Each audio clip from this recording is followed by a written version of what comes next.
मैं अपने गांव की शिक्षा व्यवस्था पर बात करता हूं। जिस समय हम लोग बच्चे थे उस समय हमारे साथ, हम लोगों के साथ, हम लोगों के पूर्वजों द्वारा खोले गए स्कूल में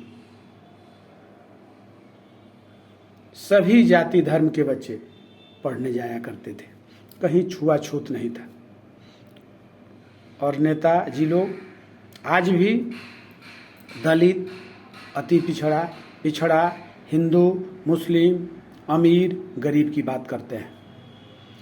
हमको याद है हमारे साथ एक मेस्तर की बेटी पढ़ती थी, गोंड की बेटी पढ़ती थी, महतो की बेटी पढ़ती थी, कमकर की बेटी पढ़ती थी, कुम्हार की लड़की पढ़ती थी, हजाम का लड़का पढ़ता था।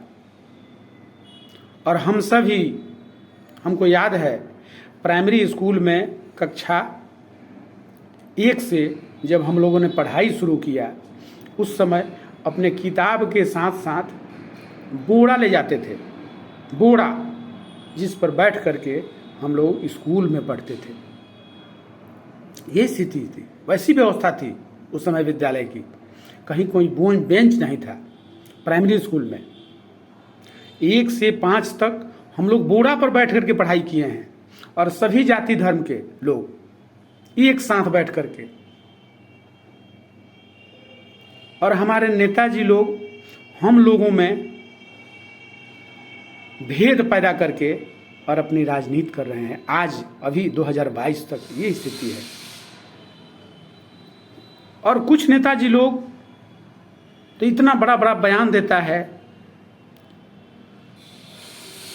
कि कुर्सी पर बैठने नहीं दिया जाता था, ये होता था, ये होता था। ऐसा कुछ नहीं था। सभी के बच्चे विद्यालय में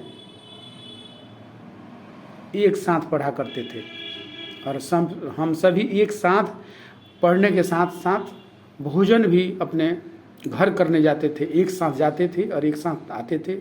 एक साथ स्कूल में किसी भी प्रतियोगिता में खेलकूद हो, भाषण हो, प्रहसन हो, हस्तकर्म हो, सब में शामिल हुआ करते थे और कहीं कोई भेदभाव नहीं था। लेकिन ये लोग, नेताजी लोग, केवल आपस में लड़वा करके आज तक अभी राजनीति कर रहे हैं, जिसको हम सभी को, आप सभी को सोचने और समझने की ज़रूरत है। नहीं तो आखिर यह कब तक चलता रहेगा? हिंदू, मुस्लिम, दलित, पिछड़ा, महादलित, अति पिछड़ा, अमीर, गरीब, और इसमें हम लोग कितना दिन तक पिसते रहेंगे? जहाँ भी विद्यालय खुला, प्राइमरी स्कूल खुला, मिडिल स्कूल खुला, हाई स्कूल खुला, कॉलेज खुला, क्या उसमें खोलने वाले के ही बच्चे पढ़े? जी नहीं।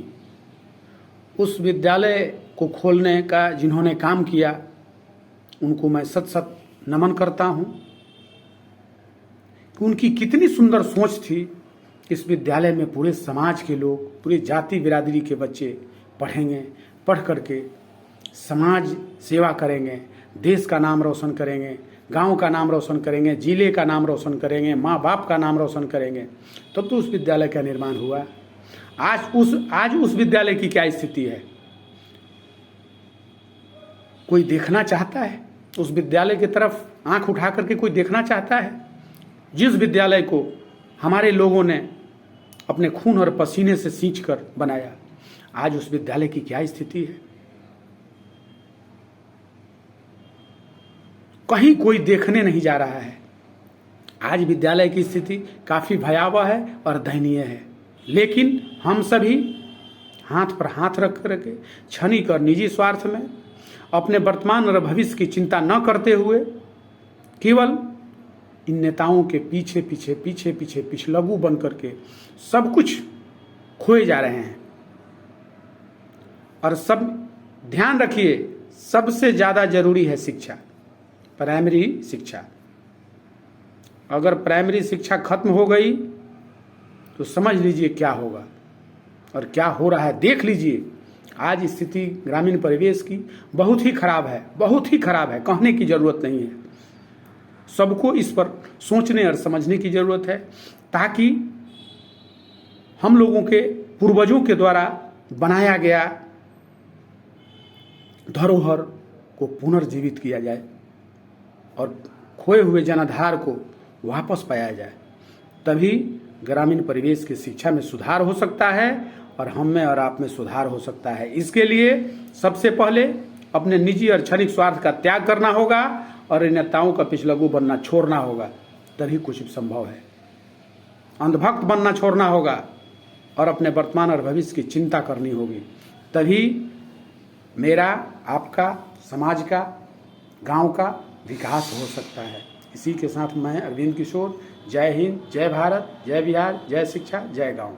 लेकिन इस वीडियो को शेयर और सब्सक्राइब जरूर करने की ज़रूरत है, अधिक से अधिक करने की ज़रूरत है।